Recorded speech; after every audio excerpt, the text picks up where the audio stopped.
An urban heat island, commonly referred to as UHI, is a phenomenon in which an urban or metropolitan area experiences significantly higher temperatures than its surrounding rural or less developed areas. This temperature difference is not accidental, it is a direct result of human activities and the physical characteristics of the built environment.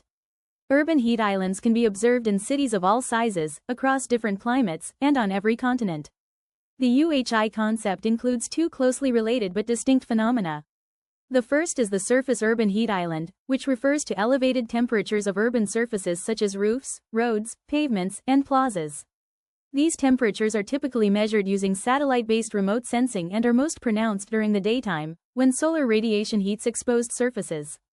The second is the atmospheric or air urban heat island, which refers to higher air temperatures within cities, usually measured at pedestrian or meteorological height, around 2 meters above the ground. Atmospheric UHIs are often strongest at night, when cities cool down much more slowly than surrounding rural areas. The magnitude of the urban heat island effect varies significantly depending on several factors. These include the time of day, season, weather conditions, and the physical form of the city. UHIs are generally strongest during clear, calm weather conditions, when solar radiation is high and wind-driven cooling is limited. Nighttime UHIs are particularly important because elevated temperatures after sunset reduce opportunities for human and ecological recovery. Urban heat islands have wide-ranging impacts.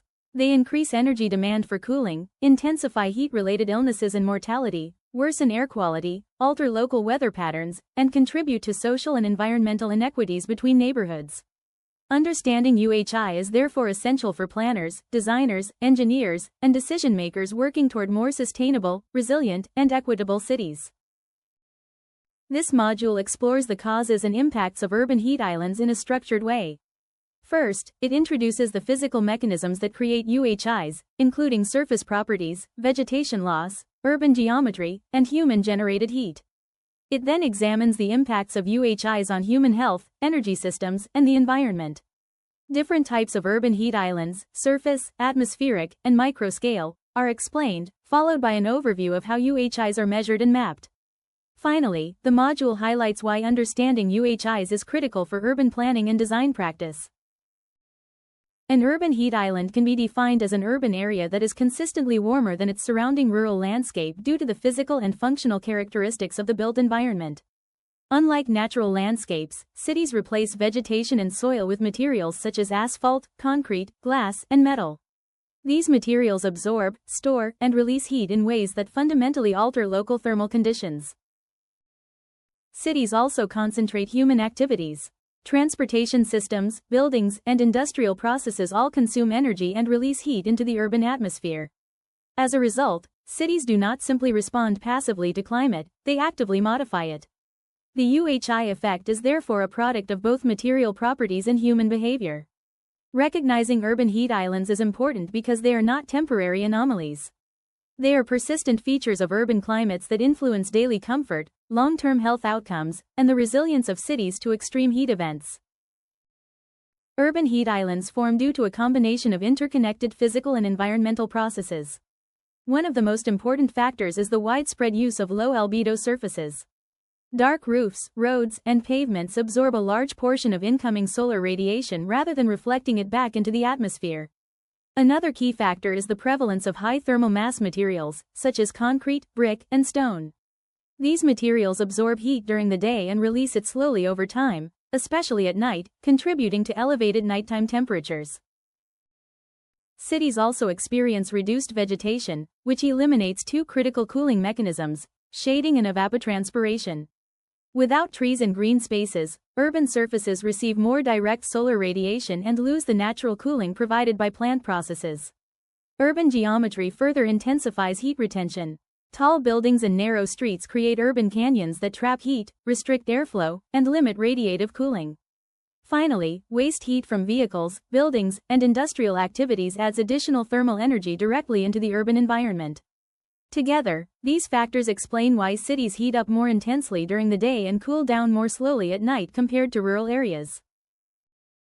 Albedo is a measure of how much incoming solar radiation a surface reflects back into the atmosphere. It is expressed as a dimensionless value between 0 and 1, where 0 means no reflection and complete absorption, and 1 means total reflection with no absorption. In urban environments, albedo plays a critical role in surface temperatures. Dark materials such as asphalt typically have very low albedo values and absorb most of the sunlight that hits them. Light-colored or reflective materials have higher albedo and remain significantly cooler under the same conditions.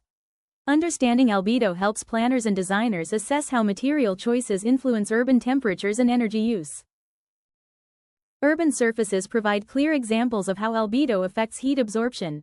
Asphalt roads, with albedo values as low as 0.05 to 0.10, absorb most solar radiation and can reach extremely high surface temperatures on sunny days. Concrete surfaces, by contrast, often have albedo values between 0.30 and 0.40, reflecting more sunlight and heating up less intensely. Pool roofs represent another important application of albedo principles. These roofs use reflective coatings or materials that significantly reduce surface temperatures, sometimes by 20 to 40 degrees Celsius. Cooler roofs lower indoor cooling demand and reduce waste heat released into the surrounding air. Pavements also matter at the pedestrian scale.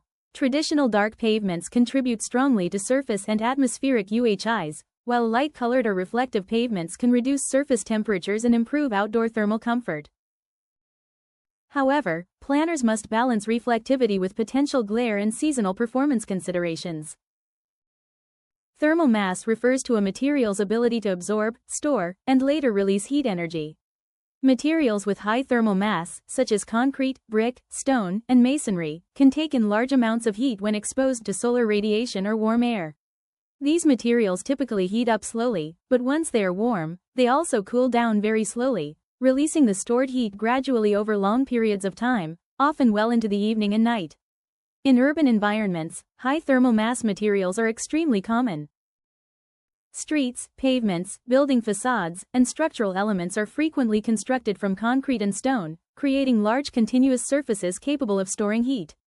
At the scale of individual buildings, thermal mass can be beneficial by moderating indoor temperature fluctuations. However, at the urban scale, the widespread presence of high thermal mass often contributes to prolonged heat retention, especially during nighttime hours. This slows nocturnal cooling, intensifies the urban heat island effect, and prevents both the city and its inhabitants from recovering from daytime heat stress. During the daytime, urban materials are continuously exposed to incoming solar radiation. Surfaces such as asphalt roads, concrete pavements, and building facades absorb a large portion of this energy and store it within their mass. Because many urban materials have high thermal mass, they heat up gradually, allowing them to accumulate substantial amounts of thermal energy without causing an immediate or dramatic rise in air temperature during the day. This stored heat, however, does not disappear when the sun sets. After sunset, the accumulated energy is slowly released back into the urban environment, warming the surrounding air and nearby surfaces. In contrast, rural areas with abundant vegetation, permeable soils, and low thermal mass surfaces cool much more rapidly through evaporation and long-wave radiation. As a result, cities remain significantly warmer at night, creating strong atmospheric urban heat islands. This delayed nighttime cooling is one of the most critical and harmful characteristics of UHIs. During heat waves, elevated nighttime temperatures prevent physiological recovery, increase heat-related health risks, and intensify cumulative heat stress, particularly for vulnerable populations living in dense urban areas. Waste heat refers to thermal energy released into the environment as a byproduct of human activities.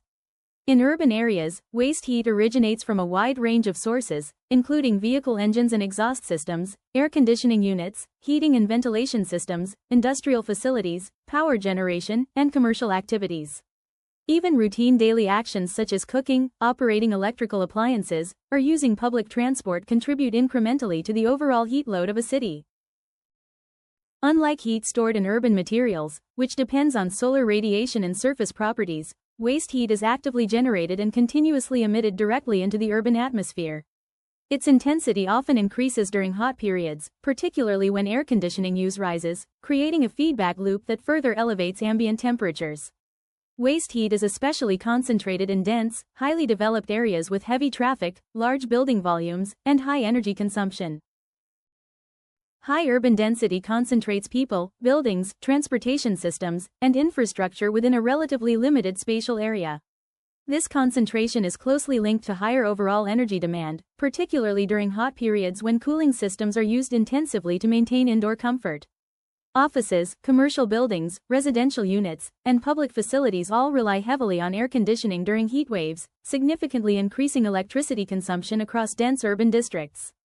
As outdoor temperatures rise, the use of air conditioning and mechanical ventilation systems increases. These systems remove heat from indoor spaces and release it directly into the outdoor environment, adding to the thermal load of streets and courtyards.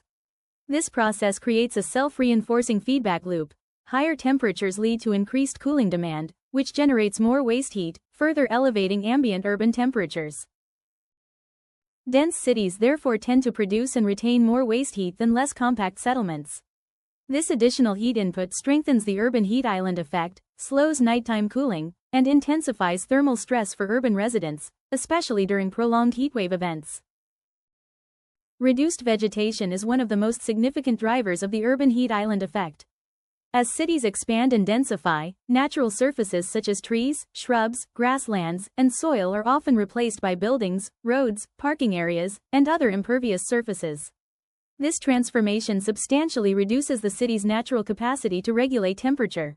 Vegetation cools the urban environment primarily through two key processes: shading and evapotranspiration. Tree canopies block direct solar radiation, preventing streets, pavements, and building facades from heating up. At the same time, evapotranspiration absorbs heat as water evaporates from leaves and soil, lowering surrounding air temperatures. When vegetation cover is reduced, these cooling mechanisms are weakened or lost entirely. As a result, exposed urban surfaces absorb more solar energy during the day and store more heat, leading to higher surface and air temperatures. The absence of vegetation also slows nighttime cooling and increases thermal stress, reinforcing urban heat islands and negatively affecting human comfort and health. When urban vegetation is reduced or removed, two critical cooling mechanisms are lost. First, shading provided by trees, shrubs, and other plants disappears, leaving streets, pavements, rooftops, and public spaces exposed to direct solar radiation. Without shade, these surfaces absorb more heat during the day, significantly increasing local surface temperatures. Second, evapotranspiration, the process by which plants release water vapor that cools the surrounding air, is greatly diminished.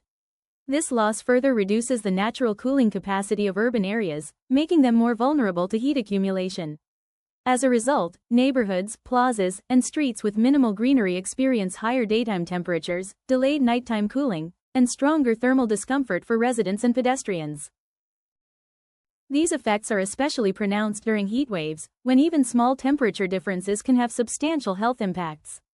For these reasons, urban greening strategies, including tree planting, park creation, green roofs, and vertical vegetation, are essential tools in mitigating urban heat islands, improving thermal comfort, and enhancing resilience to climate change.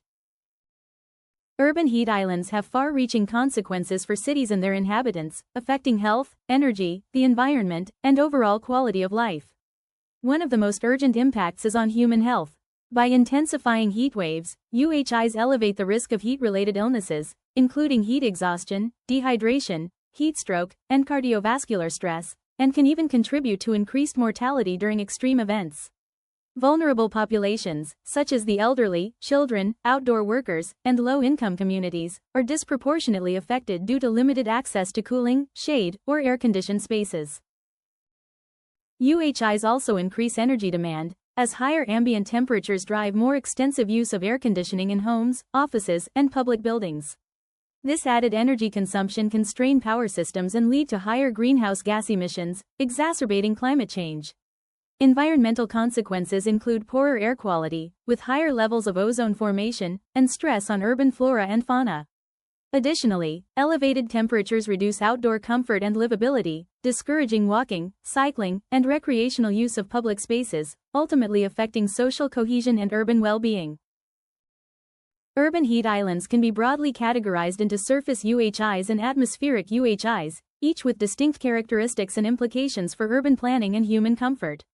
Surface UHIs refer to elevated temperatures of urban surfaces, such as roads, rooftops, pavements, and plazas. These effects are most pronounced during the daytime, when solar radiation is absorbed by dark, dense materials. Surface UHIs indicate where heat is stored within the urban fabric and are particularly important for understanding energy retention in cities and the effectiveness of cooling interventions like reflective pavements, green roofs, or shading structures. Atmospheric UHIs, on the other hand, are observed as elevated air temperatures, typically strongest at night. These represent the heat actually experienced by residents and pedestrians, influencing thermal comfort, health risks, and energy demand for cooling. Understanding the distinction between surface and atmospheric UHIs is crucial for designing effective mitigation strategies. Surface measurements reveal the locations and intensity of heat storage, while atmospheric measurements indicate the human perceived impact of urban heat, guiding interventions to improve livability and safety. At night, cities behave very differently from surrounding rural areas due to the combined effects of urban materials, geometry, vegetation, and wind patterns. Urban surfaces, such as asphalt, concrete, and brick, have high thermal mass, meaning they absorb large amounts of solar radiation during the day and release it slowly over many hours. In contrast, rural areas with abundant vegetation and low-mass surfaces cool much more rapidly once the sun sets. Urban geometry further exacerbates nighttime heat retention. Narrow streets, tall buildings, and densely packed structures limit radiative heat loss to the night sky, effectively trapping warmth within urban canyons. At the same time, reduced vegetation means that evapotranspiration and shading are minimal, removing a natural cooling mechanism. Limited wind flow in dense areas further restricts heat dispersion, preventing effective ventilation.